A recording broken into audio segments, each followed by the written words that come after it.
तो हेलो दोस्तों, मैं स्वागत करता हूँ अपने सी जी अपने स्टडी चैनल में। और आज जो हम लोग जो पिछले क्लास में स्टडी किए थे हिंदी व्याकरण के वर्णमाला ऑब्जेक्टिव का इसका पार्ट 2 लेकर आए हैं, जो कि C G P S C pre, C G patwari, hostel warden, R I के लिए बहुत ही महत्वपूर्ण है दोस्तों। चलिए ठीक है, ज़्यादा देर ना करते हुए सीधा क्वेश्चन पे चलते हैं। तो देखिए यहाँ क्वेश्चन नंबर फर्स्ट दिया है दोस्तों, निम्नलिखित में से कौन सा संघर्षी व्यंजन है। अब यहाँ संघर्ष की बात कर रहे हैं तो जिस वर्ड को हमको बोलने में संघर्ष करना पड़े उसे संघर्षी व्यंजन कहते हैं। जैसे एग्जांपल के लिए च है क्या, या बी है ल, स या क। तो मैं आपको बताऊं ये आपका आंसर सी होगा, क्योंकि स बोलने पे आपको क्या है, थोड़ा संघर्ष करना पड़ता है दोस्तों। ठीक है, चलिए नेक्स्ट क्वेश्चन पे चलते हैं दोस्तों। यहाँ संघर्षी व्यंजन की बात करें तो इसकी संख्या कितनी होती है, 4 होती है दोस्तों। और ये 4 कौन कौन सी बता देता हूँ। तो ये एक स है, फिर षटकोण का स है, फिर सरोता का स है ना, और एक है हलवाही के यहाँ। ये 4 क्या हैं, आपके संघर्षी व्यंजन के अंतर्गत आते हैं। चलिए नेक्स्ट क्वेश्चन पे चलते हैं। ये बोल दिया है कि अयोगवाह वर्ण का उदाहरण है। तो अयोगवाह वर्ण में मतलब कुछ नहीं है, आपको सीधा सीधा मैं बता देता हूँ। तो यहाँ आपको बताओ ये क्या ऑप्शन दे दिया, अक्षत्र है क्या, ड है, अह है, या इनमें से कोई नहीं दोस्तों। तो अयोगवाह का मतलब होता है और अह। ये जो 2 बिंदु होते हैं ना, यही क्या है, आपके अयोगवाह कहलाते हैं। ठीक है, ऑप्शन नंबर सी से। चलिए नेक्स्ट क्वेश्चन पे चलते हैं। नेक्स्ट क्वेश्चन दे दिया है, किस प्रकार का स्वर है, अग्रस्वर, मध्यस्वर या पश्चस्वर, या इनमें से कोई नहीं। मैंने कल बता चुका हूँ इसके बारे में। अग्रस्वर में छोटा ही, बड़ा ही, छोटे या बड़े ए आता है। मध्य स्वर में केवल और केवल अ आता है ना दोस्तों। और पश्चस्वर में आ आता है, ऊ आता है, ये सब आते हैं। ठीक है, तो आपका आंसर क्या आ जाएगा, बी आएगा। चलिए नेक्स्ट क्वेश्चन पे चलते हैं।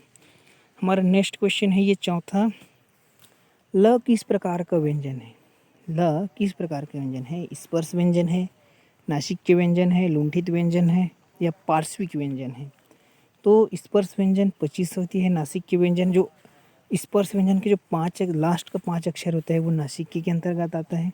लुंठित व्यंजन में आपका र वर्ण का आता है, र आता है, मतलब र अक्षर आता है। और पार्श्विक व्यंजन में आपका ल आता है दोस्तों। ठीक है, तो आंसर डी से होगा। चलिए नेक्स्ट क्वेश्चन पे चलते हैं। सॉरी, नेक्स्ट क्वेश्चन है हमारा, हिंदी व्यंजन में वर्णों की कुल संख्या है। तो ये देखिए यहाँ पर सब कंफ्यूज करने के लिए ऑप्शन भी दिया गया है कि 13, 33 + 2, 33, 34, 32। तो आपको याद रखना है, ठीक है, स्वर व्यंजन और स्वर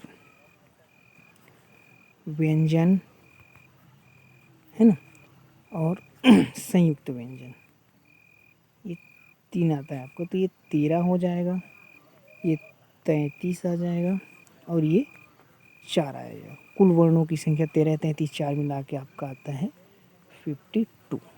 ठीक है, 52 आता है। तो आपका आंसर क्या हो जाएगा आपका दोस्तों, तो आंसर बी आएगा। ठीक है, और कहीं कहीं पर आपको स्वर की संख्या क्या लेगा, 11 लेगा, या 10 भी लेता है दोस्तों। ठीक है, लेकिन 13 मानी गई स्वर की संख्या। ठीक है, चलिए नेक्स्ट क्वेश्चन पे चलते हैं। हमारा कौन से वर्ण हर्स्व स्वर है, कौन से वर्ण हर्ष स्वर है, आ ई उरी, अ ई रुई, ई आ उ, ई अ उ आ, और आई यू करके। ठीक है, ये ऑप्शन दिया है। तो देखिए इसमें का मैं कल बता चुका हूँ, मूल स्वरों की संख्या ही हर्स्व स्वर है, तो वह बी आएगा दोस्तों। ठीक है, चलिए नेक्स्ट क्वेश्चन पे चलते हैं। निम्नलिखित में से कौन सा अल्प प्राण है। तो अल्प प्राण है ना, और एक आता है महाप्राण। ये आपको 2 पार्ट्स में दिखे को मिलेगा, प्राणत्व के आधार पर स्वर का या व्यंजन का। ठीक है, व्यंजन का आता है, स्वर का नहीं होता। ठीक है, जैसे प्राणत्व क्या है, प्राण मतलब जिसमें बोलने कम समय लगे, अल्प प्राण जिसको बोलने में ज़्यादा समय लगे, महाप्राण। तो इसका महाप्राण में आपका जो स्पर्श व्यंजन है कि दूसरा और ये चौथा अक्षर, ये क्या है आपका महाप्राण आता है, 1, 3 और 5 है ना। ये क्या आता है आपका अल्प प्राण में आता है दोस्तों। तो क ख ग, ग क्या होता है, तीसरा में आता है ना। तो आपका आंसर नंबर सी सही होगा। चलिए नेक्स्ट क्वेश्चन पे चलते हैं। नेक्स्ट क्वेश्चन है हमारा, किन व्यंजनों को अर्धस्वर कहा जाता है? अर्धस्वर, तो हिंदी में अर्धस्वरों की संख्या क्या मानी गई है दोस्तों? इसकी संख्या मानी, पहले ऑप्शन देख लेते हैं। न, ण, स, नण, स, स, व, या इनमें से कोई नहीं। तो इसकी संख्या 4 मानी गई है दोस्तों हिंदी में। और इसको क्या क्या बोल देते हैं? तो य, र, ल और व, इसको 4 है, उसको क्या बोलते हैं हम लोग? अर्धस्वर कहते हैं। ठीक है, तो ऑप्शन नंबर सी ऐसे होगा। चलिए नेक्स्ट क्वेश्चन पे चलते हैं हमारा, व्यंजन किसे कहते हैं? देखो, आपको कंफ्यूज करने के लिए ऐसा क्वेश्चन पूछेगा, व्यापम ऐसा क्वेश्चन ही पूछता है, एपीएससी ऐसा ही क्वेश्चन पूछता है कि कंफ्यूज हो जाए बच्चे। तो व्यंजन किसे कहते हैं? स्वर वर्णों के मेल को कहते हैं क्या? व्यंजन एवं व्यंजन वर्ण का, व्यंजन एवं स्वर वर्ण का, या व्यंजन परतत्व वर्ण? तो हम लोग पढ़ते हैं कि व्यंजन स्वतंत्र नहीं होता, उसको स्वर वर्ण के सहयोग से बोला जाता है। तो ऑप्शन नंबर का डी सही होगा दोस्तों। ठीक है, चलिए नेक्स्ट क्वेश्चन पे चलते हैं। ये देखिए, यहाँ आ गया ना क्वेश्चन, हिंदी वर्णमाला में स्वरों की संख्या कुल संख्या है 14 है, 16 है, 11 है, 12 है। तो मैंने तो बोला 13, 33, 14, 13, 33, 4 करके याद करना है ना। 13 क्या होता है? स्वर्ण, 33 व्यंजन और 2 तो 4 संयुक्त व्यंजन। लेकिन आपको यहाँ याद रखना है, ऑप्शन के अकॉर्डिंग आंसर लेना है, आपका 11 आ जाएगा। ठीक है, चलिए नेक्स्ट क्वेश्चन चलते हैं। अक्षात्रा अज्ञा, ये अक्षात्रा अज्ञा इनमें से किस वर्ग में आता है? तो मैं बता दिया, अक्षात्रा अज्ञा और अक्षरा आता है, ये संयुक्त व्यंजन में आता है, 4 होती है इसकी संख्या। चलिए नेक्स्ट क्वेश्चन पे चलते हैं। व वर्ग का उच्चारण स्थान क्या है? व वर्ण का उच्चारण स्थान है दंतोष्ठ्य, कंठ्य, तालव्य और ओष्ठ्य। तो कंठ तालव्य में आपको 2 आएगा, ये एड़ी के आएगा और ये ऐनिक के आता है। ठीक है, ओष्ठ्य में प वर्ग आता है पूरा।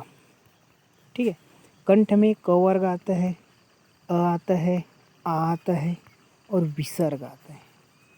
ये क्या आता है? आपका कंठ व क वर्ग आता है। ठीक है, ये मैं बता चुका हूँ। तो आपका ये व बच गया, तो ये आता है दंतोष्ठ्य।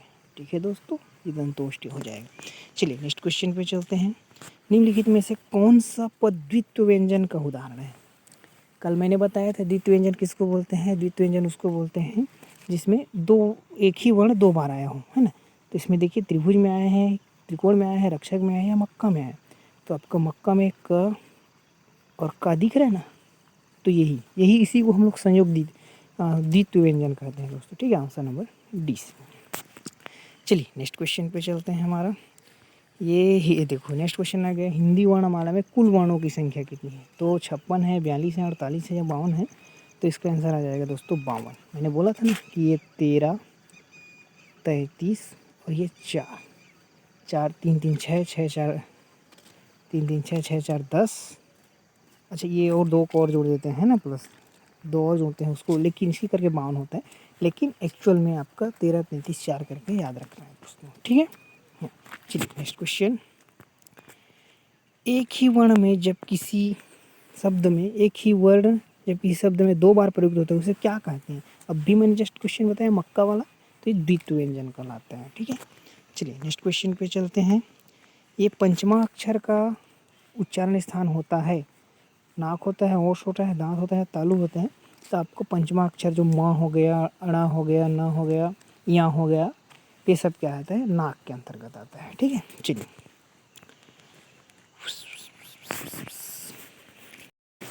ये देखिए नेक्स्ट क्वेश्चन है, उच्चारण में वायु प्रक्षेप की दृष्टि से व्यंजनों के कितने भेद हैं?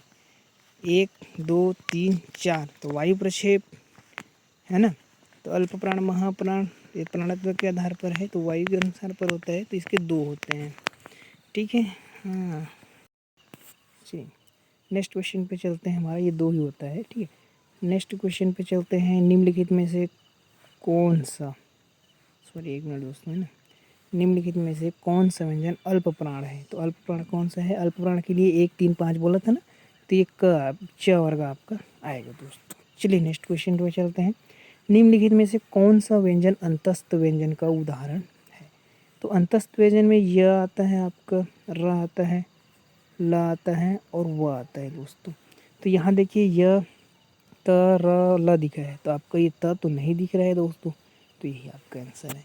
नेक्स्ट क्वेश्चन देखिए, नेक्स्ट क्वेश्चन, निम्नलिखित में से कौन सा ऊष्म व्यंजन है जिसके बोलने से ऊष्मा निकलती है? तो इसमें स, स, ह ऐसे में होता है ना, तो ये आपका ये स हो जाएगा।